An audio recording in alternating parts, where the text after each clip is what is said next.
हमारी संस्कृति, हमारे संस्कार सदा रहे हमारे साथ। भारत के महान ग्रंथों और काव्यों का संपूर्ण संकलन। सब्सक्राइब करें तिलक। प्रार्थना की खुशबू, साइकिल प्योर अगरबत्ती। देखो सुदामा, ये तुम्हारे लिए सुनहरा अवसर है। तुम अपनी काव्य कला से राजा को खुश कर देना। खुश। मुझे तो ऐसा लग रहा है कि तुम मेरी आत्मा की बलि चढ़ाने मुझे ले जा रहे हो। जब सोने की मोहरों की थैली भेंट में मिलेगी तब तुम ऐसी बातें नहीं करोगे। अब मुझे विश्वास हो गया है कि तुमने अपनी आत्मा को राजा के पास गिरवी रखा है। भलाई का जमाना ही नहीं रहा। जिसकी भलाई करने जाओ वही गालियां बकता है। सुन राजा अब त्याग दे झूठा मान गुमान। 2 दिन के तब ठाठ है, 2 दिन की ये शान। भजले हरि हरि। ये मूर्ख हमें मृत्यु का द्वार दिखाने आया है। इसे ही मृत्यु के द्वार तक ले जाओ और महल की छत से नीचे फेंक दो। इस बेचारे को क्षमा कर दीजिए। दरअसल ये पागल हो गया है। गरीबी ने इसे पागल कर दिया है। तो एक पागल को हमारे सामने क्यों ले आए?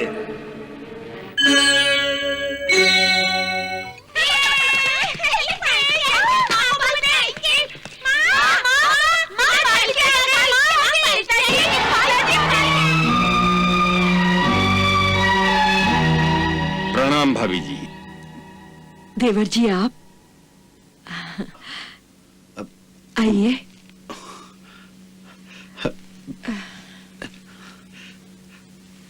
आओ मित्र, आइए ना।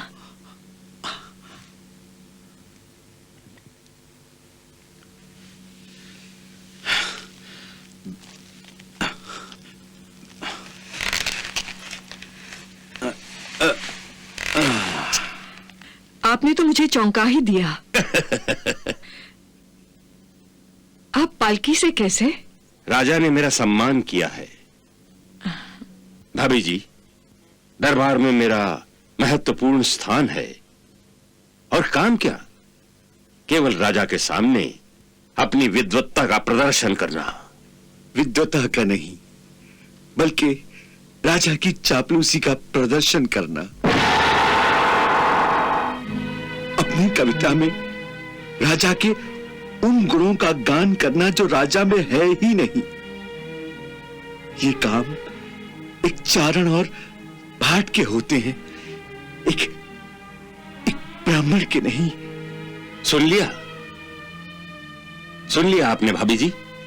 सुदामा की इसी विचारधारा की वजह से इस घर की ऐसी हालत है। भाभी जी, सुदामा मुझसे कई गुना ज्यादा विद्वान है। फिर भी आपके बच्चों को भर पेट खाना नहीं मिल सकता। आजकल पूजा पाठ से कोई लाभ नहीं होता।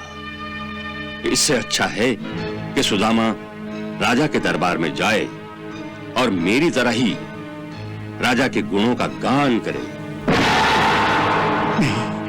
मैंने सुदामा को कहा था, परंतु मेरी तो मानता नहीं, इसलिए आपके पास आया हूं। अब आप ही से समझाइए। भाभी जी, एक बार, केवल एक बार यदि राजा की कृपा हो गई तो आपके भाग्य के जो दरवाजे बंद हैं शीघ्र ही खुल जाएंगे। और जिस गरीबी ने आपके घर में आश्रय लिया है, वो गरीबी राजा के केवल एक इशारे से इस घर का त्याग कर देगी। और फिर मेरी तरह ही सुदामा भी जब पालकी से जाएगा तब सबसे अधिक आनंद आपको ही होगा। भाभी जी, इसे समझाइए भाभी जी। अवश्य समझाऊंगी, आप निश्चिंत रहिए। मैं आपको वचन देती हूँ, मेरे पति कल आपके साथ राजा के पास अवश्य जाएंगे। तो बस समझ लो भाभी, सब ठीक हो जाएगा। प्रणाम भाभी जी। प्रणाम।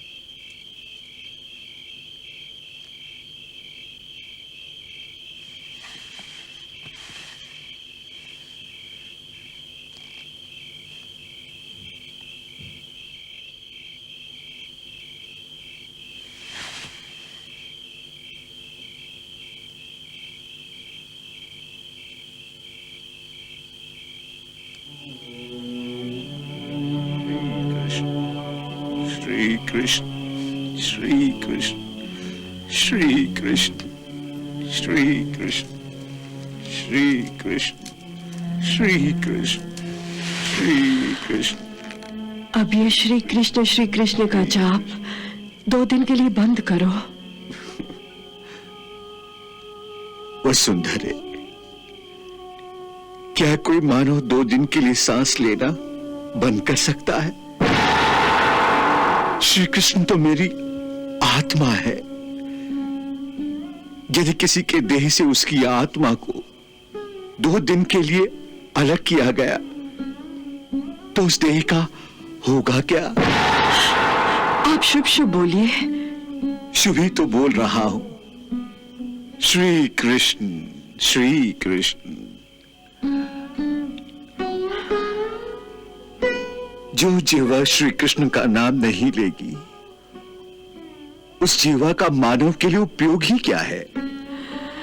चलिए श्री कृष्ण का जाप भी कीजिए, परंतु उस जीवा के सदुपयोग से अगर आजीविका भी चल सकती हो, 2 वक्त की रोटी भी मिल सकती हो, तो कोई हर्ज है क्या?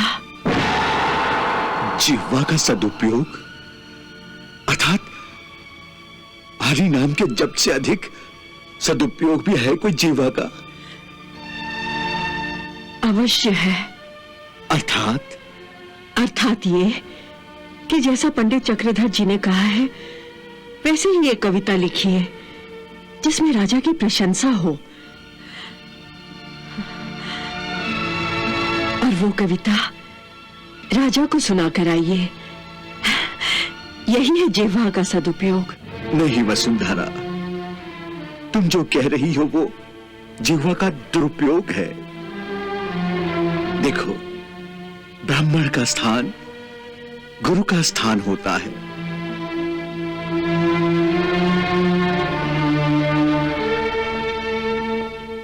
उसका धर्म है मानव जाति को शिक्षा देना।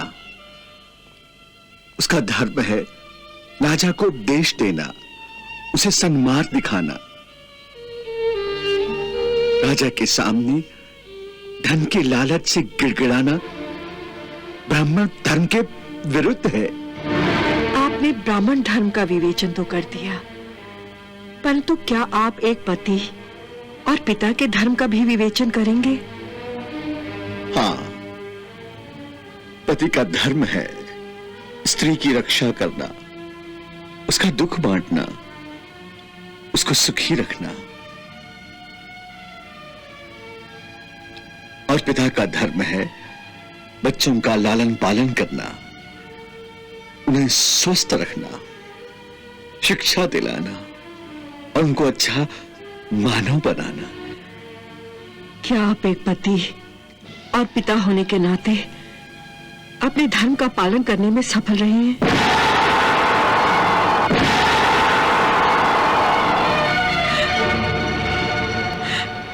मुझे क्षमा कीजिए स्वामी, मैं आपका अपमान करना नहीं चाहती हूं, परंतु मैं अपने बच्चों के मुरझाए पुष्पों के समान चेहरे नहीं देख सकती हूं।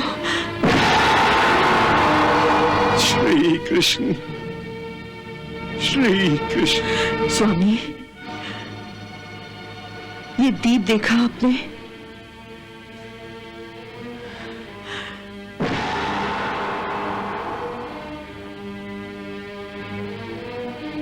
इसे जलने के लिए तेल की आवश्यकता होती है।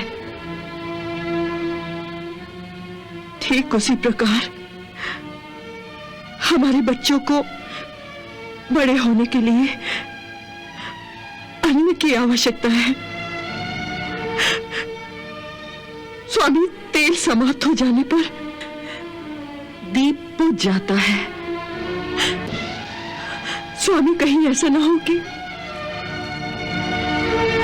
अधिक कहने की आवश्यकता नहीं।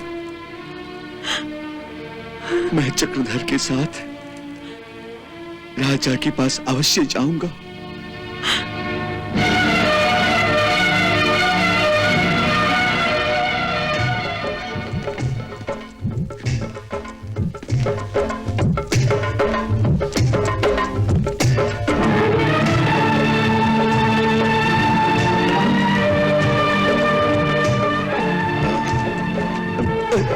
यदि हमें देर हो गई और राजा नाराज हो गया तो हमारा काम नहीं होगा।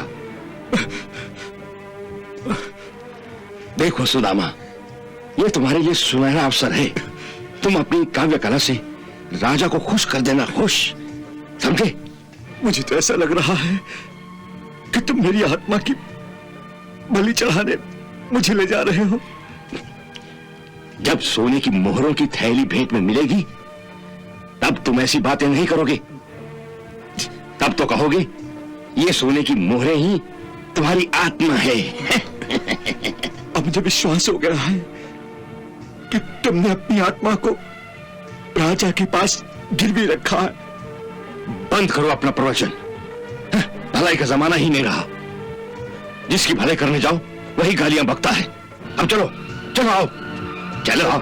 अरे आओ ना, चलो आओ, चलो।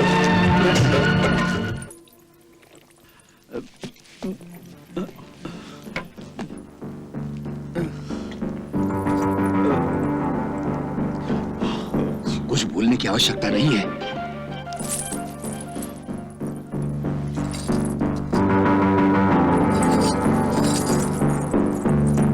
जो कुछ हो रहा है वो हमारी भलाई के लिए ही हो रहा है।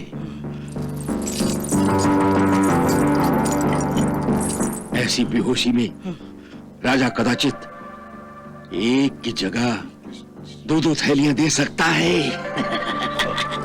प्रणाम राजेश्वर, प्रणाम। चक्रधर, तुम मुझे दो दो दिखाई दे रहे हो। राजेश्वर, जो दूसरा चक्रधर आपको दिखाई दे रहा है वो है मेरा मित्र सुदामा। सुदामा?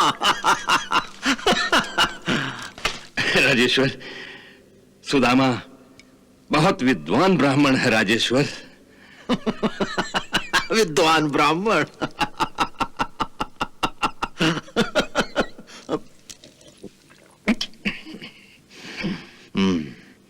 सुनकर मन प्रसन्न हुआ चक्रधर। क्या तुम्हारे मित्र ने भी हमारी प्रशंसा में कोई कविता लिखी है? नहीं। जी हाँ, लिखी है। बहुत अच्छी कविता लिखी है राजेश्वर, बहुत अच्छी। और तुमने चक्रधर? जी हाँ, मैंने भी लिखी है। सुनाओ चक्रधर, सुनाओ। आज कोई ऐसी कविता सुनाओ जिसमें सुरा, सुंदरी और हमारी तीनों की प्रशंसा का संगम हो। जी,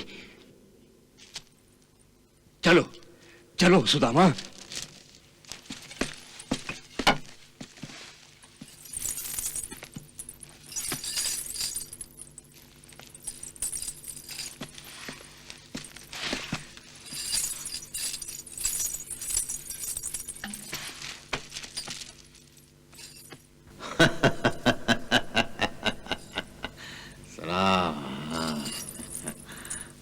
सुनाओ चक्रधर, सुनाओ।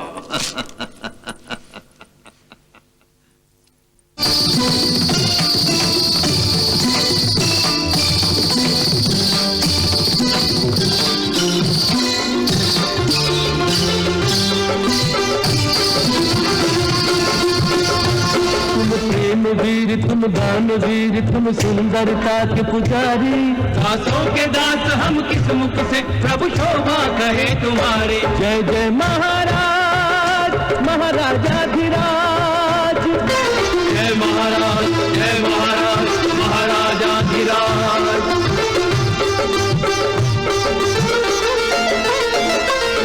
जादू है तुम्हारे हाथों में, चहु और तुम्हारी ख्याति है, और तुम्हारी ख्याति है। मदिरा को हाथ लगा दो तो मदिरा अमृत बन जाती है, मदिरा अमृत बन जाती है। तुम इंद्रों से भी इंद्र बड़े, ये इंद्र सभा बतलाती है, ये इंद्र सभा बतलाती है। जिस नारी पे तुम हाथ रखो इंद्राणी वही कहाती है, इंद्राणी वही कहाती है। रति खेल निपुण सौंदर्य पार की कामदेव अवतारी, दासों के दास हम किस मुख से प्रभु शोभा कहे तुम्हारी। जय जय महाराज महाराजाधिराज, जय महाराज महाराजाधिराज।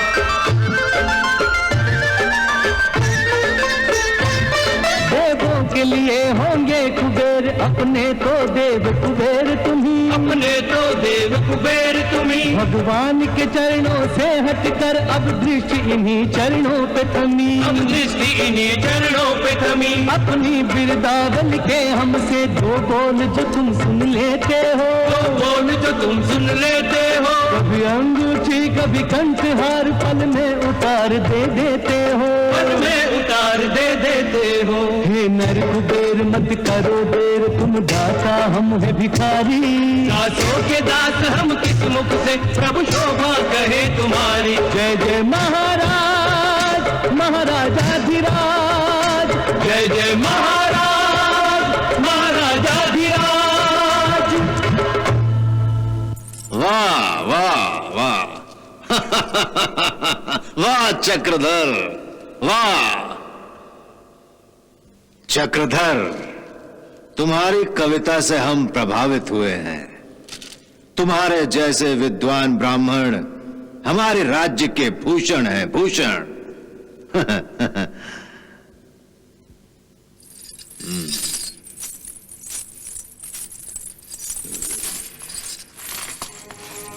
ये लो।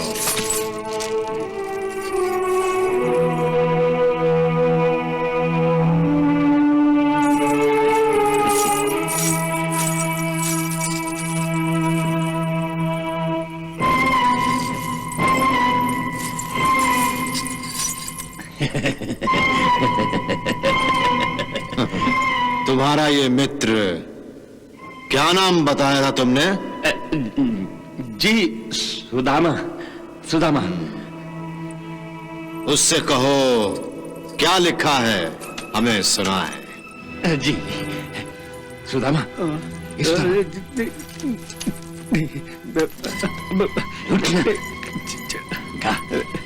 गाना। अरे गाना, अरे गा, अरे गाना, गाना का, गाना का, गाना का। हाँ? नहीं चक्रधर, मुझसे नाटक नहीं होगा। अरे मूर्ख हो गए हो क्या? राजा की आज्ञा नहीं मानी तो बंदी घर में डाल देंगे। हम दोनों को मार डालेगा। अरे जल्दी गाना। क्या हुआ तुम्हारे मित्र को? कुछ नहीं, कुछ नहीं महाराज, कुछ नहीं। अपनी कविता याद कर रहा है। इतनी जल्दी भूल गया? भूल नहीं गया महाराज, भूल नहीं गया। आप नहीं जानते महाराज, आप जैसे प्रतापी राजा के सामने खड़े होकर कुछ बोलने के लिए कितनी हिम्मत चाहिए, कितनी हिम्मत। बड़े बड़े वीरों के होश उड़ जाते हैं महाराज आपको देखकर। ये तो ठीक है। अच्छा, इसे थोड़ी मदिरा पिला दो, अभी होश आ जाएगा। होश की बात नहीं महाराज, आपके सुंदर रूप के तेज को देखकर इसकी आंखें चौंधिया गई हैं महाराज।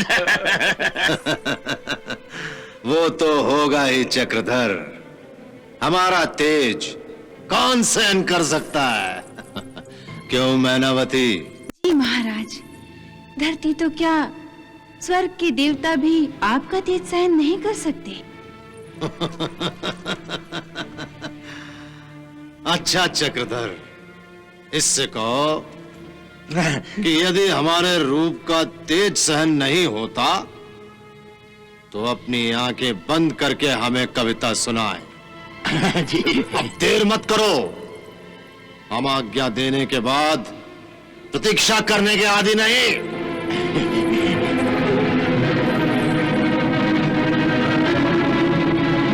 मरवाएगा हमें साथ में। सुना दे बाबा, सुना दे।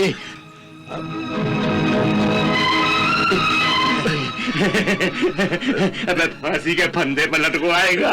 मैंने कुछ नहीं लिखा चक्रधर, मैंने कुछ नहीं लिखा। अबे जो याद है वही सुना दे, जो याद है वही सुना दे। जो याद है वही सुना दे, जो याद सा है वही सुना दे। मुझे कुछ दोहे याद हैं। अब दोहे वही सुना दे। इस अवस्था में उसको क्या समझ में आएगा? सुना सुना। अरे सुनाओ सुदामा, सुनाओ। सुन राजा अब त्याग दे झूठा मान गुमान। सुन राजा अब त्याग दे झूठा मान गुमान। 2 दिन के सब ठाठ हैं, 2 दिन की ये शान। भजले हरि हरि, ओ भजले हरि हरि। सुन राजा भजले हरि हरि।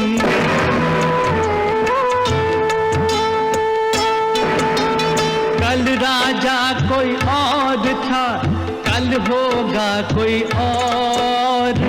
कल राजा कोई और था, कल होगा कोई और। किसी एक के शीश पर सदा रहे न मोर। भजले हरि हरि, ओ भजले हरि हरि। ओ मूर्ख भजले हरि हरि।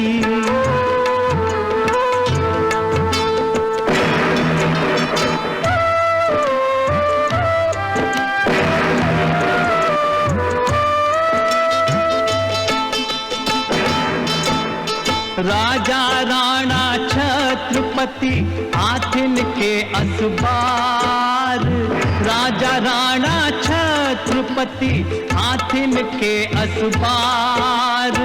मरना सबको एक दिन अपनी अपनी बार। भजले हरि हरि, ओ भजले हरि हरि। सुन राजा भजले हरि हरि।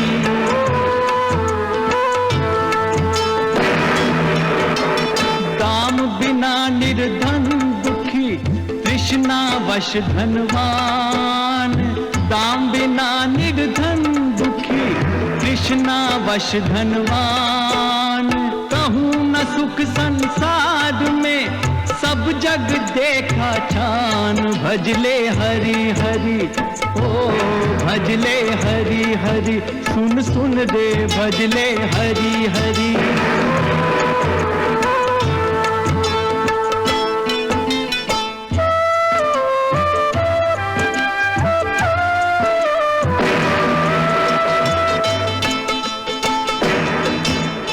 सर्वनाश के मूल हैं ये सब भोग विलास। सर्वनाश के मूल हैं ये सब भोग विलास। खारे पानी से बुझे तब अमृत की प्यास। भजले हरि हरि, ओ भजले हरि हरि। ओ पगले भजले हरि हरि।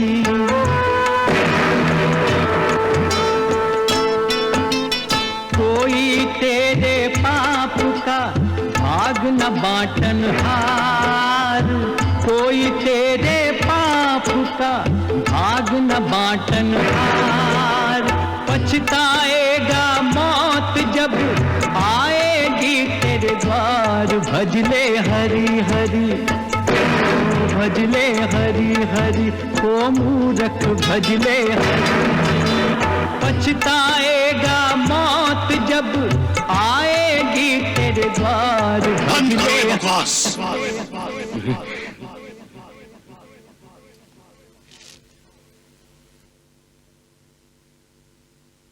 कोई है? ये मूर्ख हमें मृत्यु का द्वार दिखाने आया है। इसे ही मृत्यु के द्वार तक ले जाओ और महल की छत से नीचे फेंक दो। जो आज्ञा नहीं महाराज, इसे क्षमा कर दीजिए, इसे क्षमा कर दीजिए महाराज, इस बेचारे को क्षमा कर दीजिए।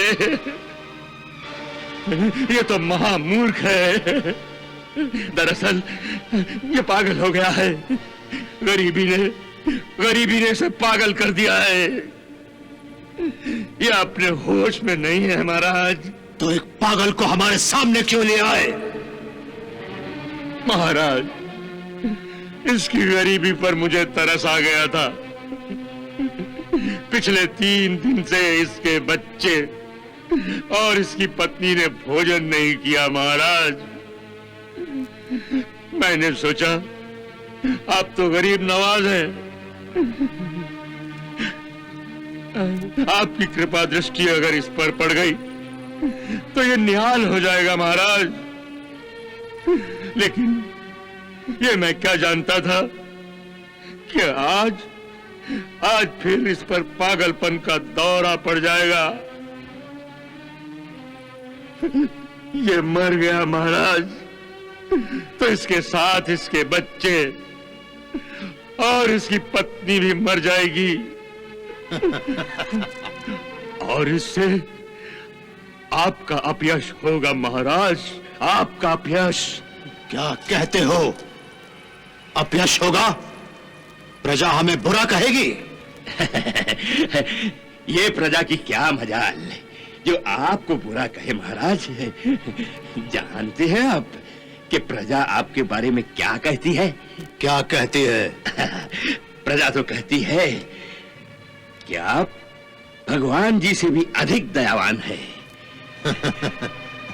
भगवान भी जिनको क्षमा नहीं करते, आप तो उनको भी क्षमा कर देते हैं महाराज। हम भगवान से भी अधिक दयावान हैं। हम भगवान से भी अधिक दयावान हैं।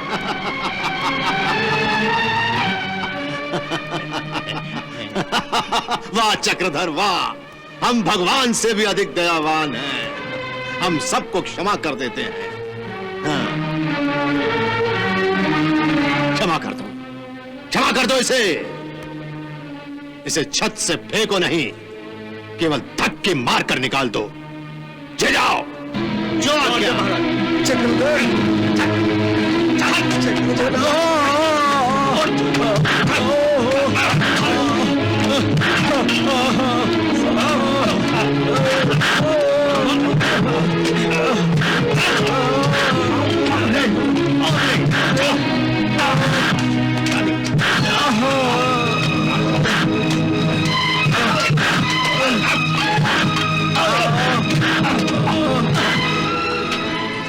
चक्रधर, हम बहुत प्रसन्न हैं। तुमने हमें भगवान से भी अधिक दयावान बना दिया।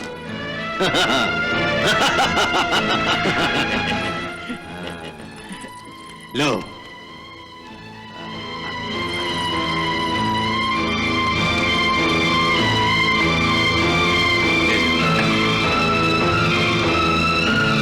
लो लो, डरो नहीं।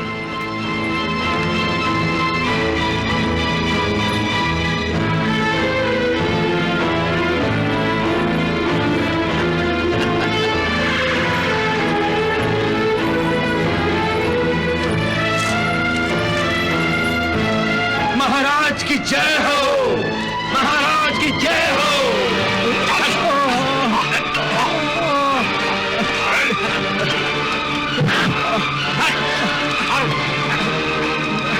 जा, चला जा। तेरे भाग्य अच्छे जो तुझे राजा जी ने जीवित छोड़ दिया। जा।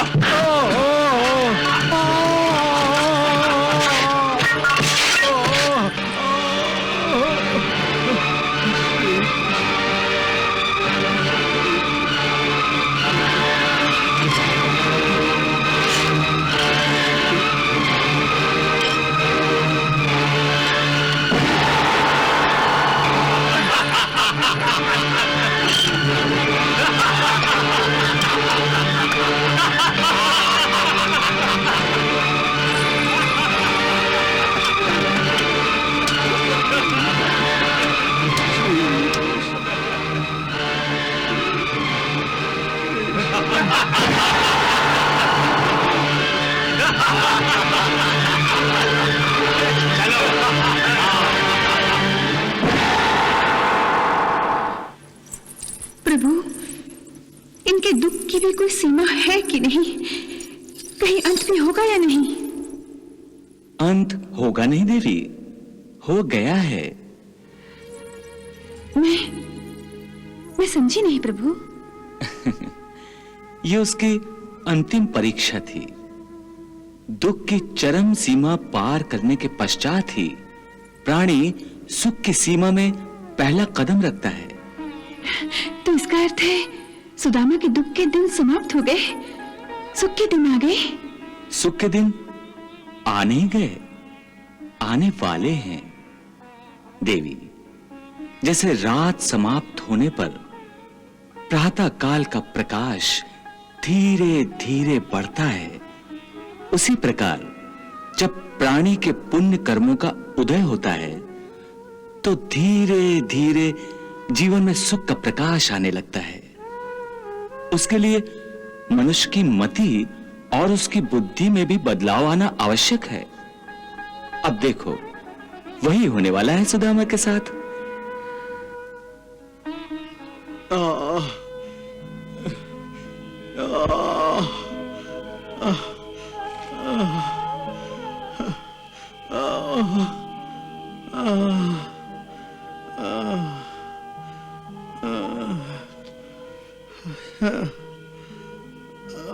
श्री कृष्ण,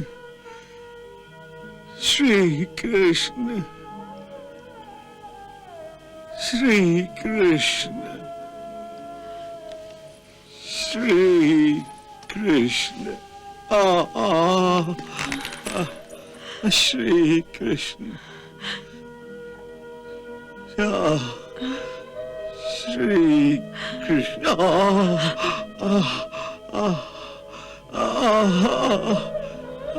श्री कृष्ण, श्री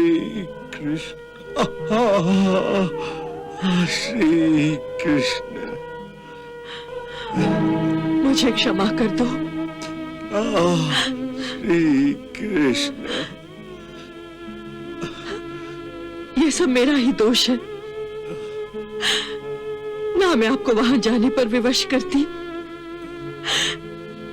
ना ही आप इस प्रकार घायल होते।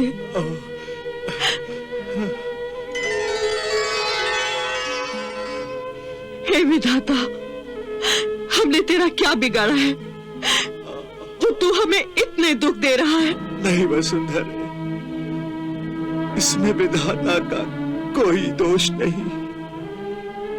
ये तो अपने पूर्व जन्म के कर्मों का फल है। इसलिए विधाता को क्यों पुकारती हो? तो फिर किसे पुकारूं? आपके मित्र श्री कृष्ण को? उनको भी पुकारने से क्या लाभ? देखो वसुंधरे, एक बात समझ लो कि संसार में हर प्राणी को अपने पूर्व जन्म के कर्मों का फल, चाहे दुख हो या सुख, स्वयं ही भोगना पड़ता है। आप तो परम ज्ञानी हैं, परंतु आपको एक ऐसी स्त्री के हृदय की वेदना का ज्ञान नहीं हो सकता जिसकी आंखों के सामने उसके बच्चे भूखे पेट सिसक कर सो गए हो, जिसका पति अपने बीवी बच्चों के लिए कुछ धन कमाने गया था, परंतु एक निर्दयी राजा के हाथों घाव लेकर आ गया है। ऐसी मां और ऐसी पत्नी के हृदय की पीड़ा का ज्ञान आपके किसी शास्त्र में नहीं लिखा होगा। यह समझने के लिए आपको वो शास्त्र छोड़कर जीवन शास्त्र पढ़ना होगा। जीवन शास्त्र पढ़िए नाथ, और जो मैं कहती हूं उस पर विश्वास कीजिए। मुझसे अब और सहा नहीं जाता।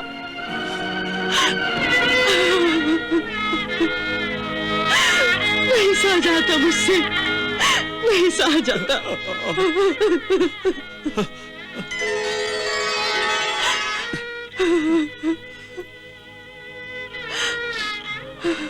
नहीं वसुंधरे, नहीं। अच्छा, पढ़ता हूं, जीवन शास्त्र भी पढ़ता हूं। बताओ, तुम्हारा जीवन शास्त्र क्या कहता है? देखिए, जब आप मेरी खातिर एक भोग विलास से घिरे हुए राजा के पास जा सकते हैं, तो फिर मेरी ही खातिर आप अपने श्री कृष्ण के पास क्यों नहीं जा सकते?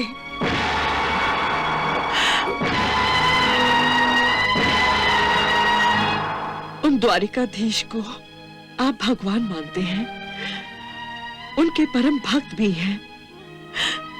तो फिर अपने भगवान के पास भक्त को जाने में क्या अड़चन है? क्या हिचकिचाहट है? क्या शर्म है?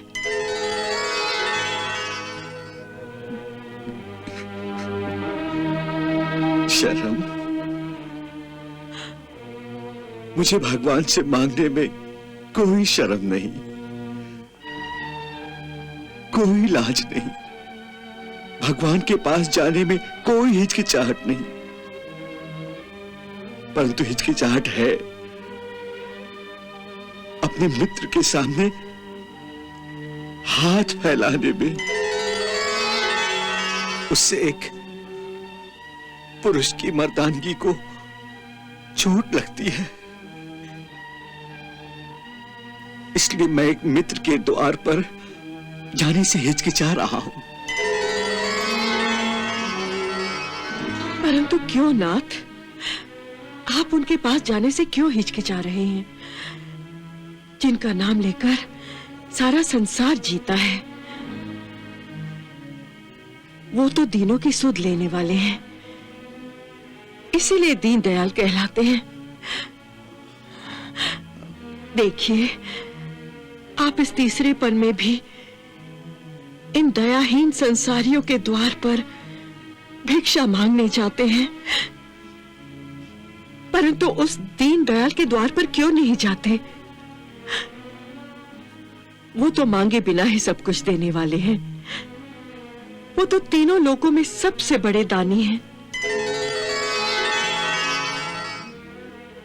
तुम ठीक कहती हो वसुंधरे। मेरे श्री कृष्ण तो ऐसे ही है, परंतु वो उनका भगवान रूप है। लेकिन जैसा मैंने कहा, मेरा उनका एक दूसरा रिश्ता भी है, मित्रता का। मित्रता के कुछ आदर्श होते हैं। जहां मित्रता का भाव होता है, वहां दोनों में बराबरी का भाव होना चाहिए। भले ही एक धनी हो और एक गरीब हो, फिर भी वो एक दूसरे के साथ बराबरी का व्यवहार करते हो। देखो वसुंधरे, मैं भगवान की दया सहन कर सकता हूं, परंतु एक मित्र की दया सहन नहीं कर सकता। इसलिए बड़ों का कहना है, किसी मित्र के घर पर खाने को तभी जाना चाहिए जब आप भी उसको अपने घर बुलाकर उसे खाना खिला सकते हो। इसका उत्तर तो उन्होंने बचपन में ही दे दिया था। आप ही ने बताया था कि जब आपने उनसे अपनी निर्धनता की बात कही थी, तो उन्होंने वचन दिया था केवल वे ही मित्रता निभाएंगे। आप पर मित्रता का बोझ कभी नहीं डालेंगे। कहा था ना? हाँ, कहा था। मेरा हाथ पकड़कर कहा था। तो फिर वो अपने वचन के पक्के हैं। फिर क्यों आप उन त्रिलोकीनाथ के वचनों पर विश्वास नहीं करते? वो अवश्य अपनी मित्रता निभाएंगे। मुझे विश्वास है कि आपके पहुंचते ही वो एक परम मित्र की भांति आपका स्वागत करेंगे। एक बार आप वहां पहुंचिए तो सही। वहां पहुंचना ही तो मुश्किल है देवी। तुम क्या समझती हो कि वो मेरी प्रतीक्षा में पहले से ही अपने लंबे हाथ करके बैठे होंगे?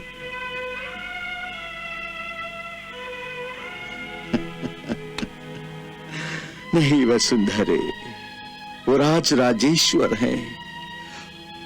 वहां अनेक राजा, लोकपाल, देवता, गंधर्व, किन्नर द्वार के बाहर इस प्रतीक्षा में खड़े रहते हैं कि कब उनकी कृपा दृष्टि उन पर पड़े कि द्वारपाल उन्हें अंदर आने की आज्ञा दे। वहां तक मेरे जैसा फटेहाल दीन व्यक्ति कैसे पहुंच सकता है? सब लोग भले ही वहां प्रतीक्षा में खड़े रहें, परंतु आपको तो पता ही है वो अंतर्यामी है।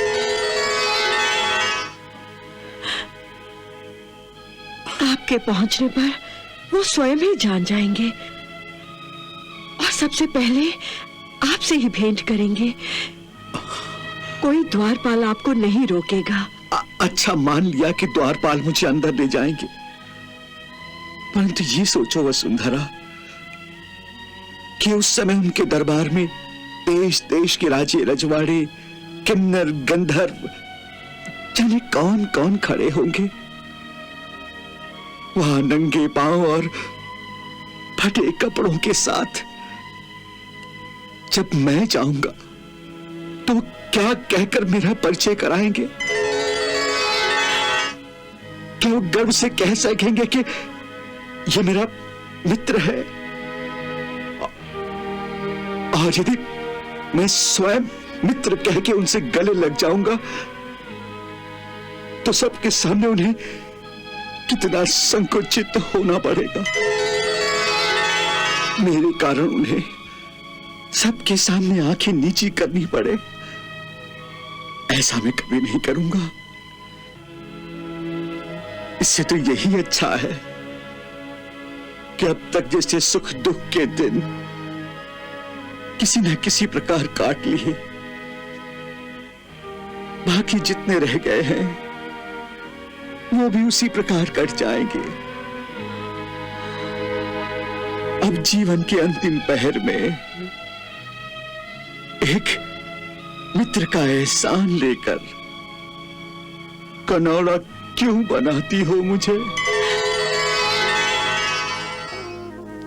जो तीनों लोगों के ठाकुर हैं, जिन्हें दीनहीन ही प्यारे हैं, ऐसे मित्र के सामने एक बार क्या 1000 बार भी कनौड़ा बनना पड़े तो लाज नहीं करनी चाहिए स्वामी। वसुंधरे, वसुंधरे, अब और हठ ना करो। ये समझ लो कि जब कोई मनुष्य किसी के सामने हाथ फैलाकर कहता है कि कुछ दो, तो उसके मान, बड़ाई, प्रेम, गरुआपन, स्नेह, इन पांचों का तत्काल नाश हो जाता है। इसीलिए कहा है, विपत्ति पड़े पे द्वार मित्र के न जाइए। विपत्ति पड़े पे द्वार मित्र के न जाइए।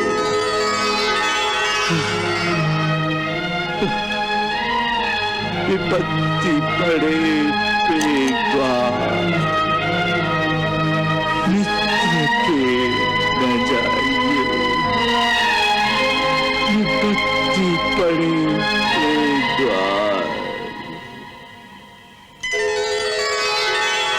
जाएंगे।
क्या कर रही हो? हाथ मत लगाओ, बहुत दुखता है। थोड़ा दुखेगा, पर घाव पर तेल लगा देती हूँ, कल तक आराम हो जाएगा।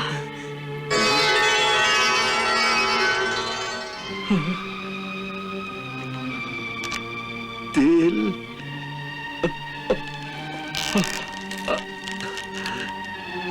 तेल? तेल कहाँ से लेकर आई हो? दीपक में थोड़ा सा है। ये तेल मत लगाओ। क्यों? तेल लगाने से घाव भर जाएगा। घाव तो भर जाएगा, परंतु दीपक में इतना सा ही तो तेल बच गया है। यदि कल भिक्षा न मिली तो घर में दीपक भी नहीं जलेगा। इसलिए कल के लिए इस तेल को दीपक में ही रहने दो।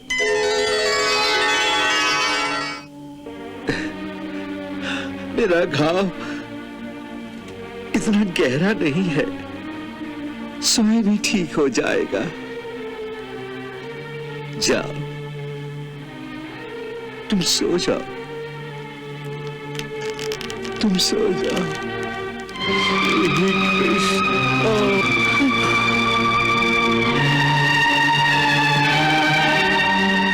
ऐसे हठी ब्राह्मण की आप भी कुछ सहायता नहीं कर सकते? कैसे भगवान हो?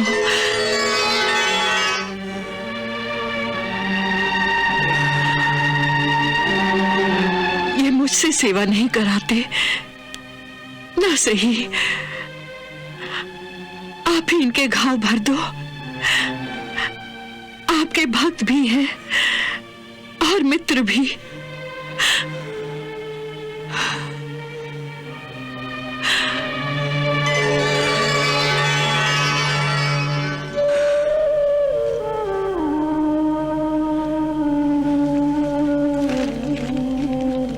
श्री कृष्ण, इसे क्षमा कर देना प्रभु, पगली है।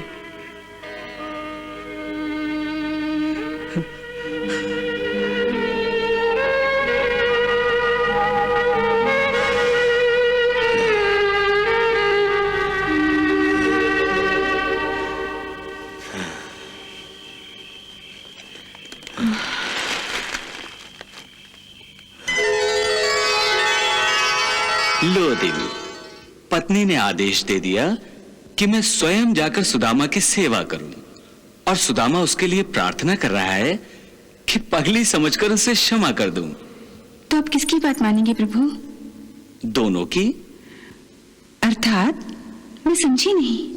एक की सेवा कर दूंगा, दूसरे को क्षमा कर दूंगा।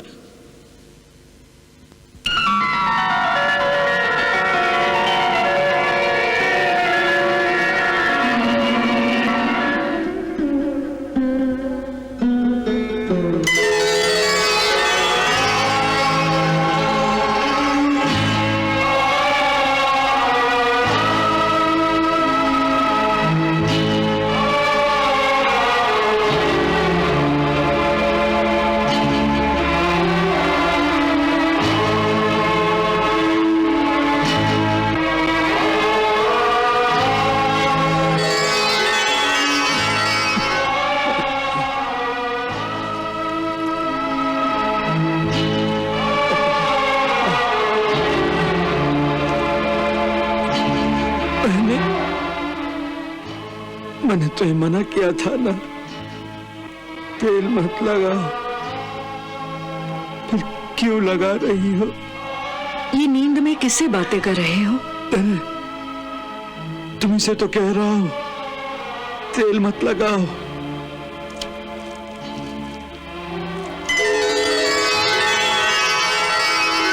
परंतु मैं कब तेल लगा रही हूँ? तेल नहीं लगा रही हो तो फिर क्या लगा रही हो?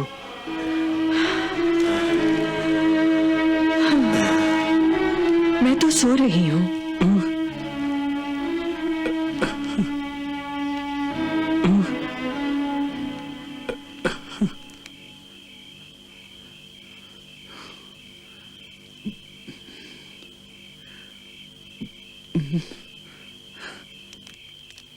वसुंधरे,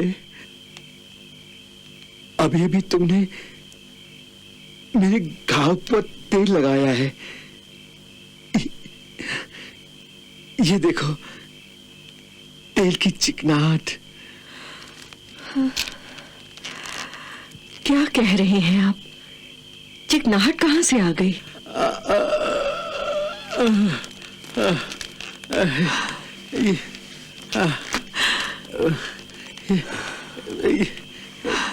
ये देखो,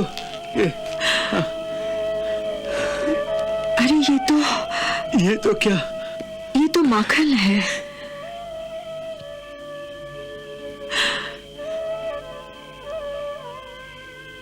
ये कैसा चमत्कार? ये चमत्कार नहीं, दिव्य घटना है। दिव्य घटना कैसी? ये देखिए, माखन की कटोरी। ये अपने आप तो यहां नहीं आ सकती, इसे कोई लाया होगा। ये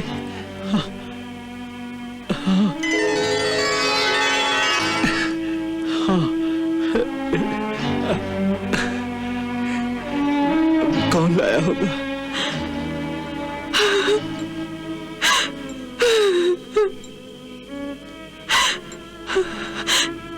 अभी तक नहीं समझे नाथ?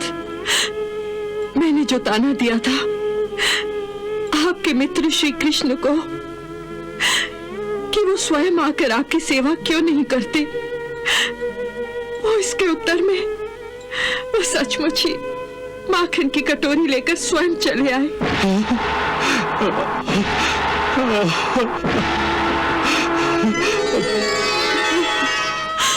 मुझसे भूल हो गई, मुझे क्षमा कर दीजिए नाथ, मुझसे पाप हो गया।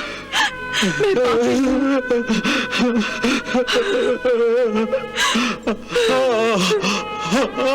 पापी तुम नहीं वसुंधरे, पापी तो मैं हूं, जिसने अपने हट के कारण अपने स्वामी को, अपने प्रभु को यहाँ आने पर विवश कर दिया। इतना कष्ट दिया उन्हें।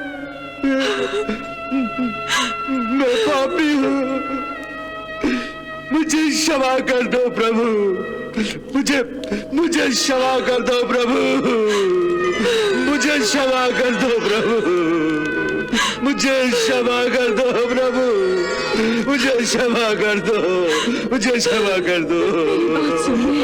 मेरी बात सुनिए। और क्या सुनूं मैं? तुमने तो मुझे पापी बना दिया। मुझे तो कुछ और ही लगता है।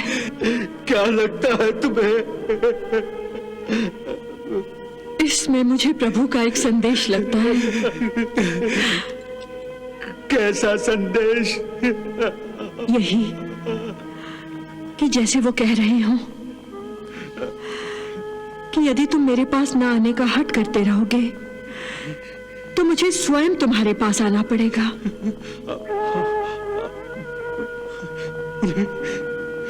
स्वयं आना पड़ेगा? हाँ। नहीं प्रभु, तुम्हें यहाँ आने की आवश्यकता नहीं। नहीं प्रभु,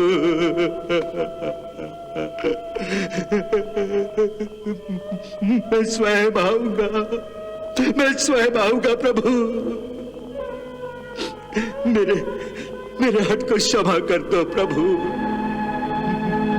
मेरे हट को क्षमा कर दो प्रभु। मैं स्वयं आपके चरणों में आऊंगा प्रभु, मैं स्वयं आपके चरणों में आऊंगा।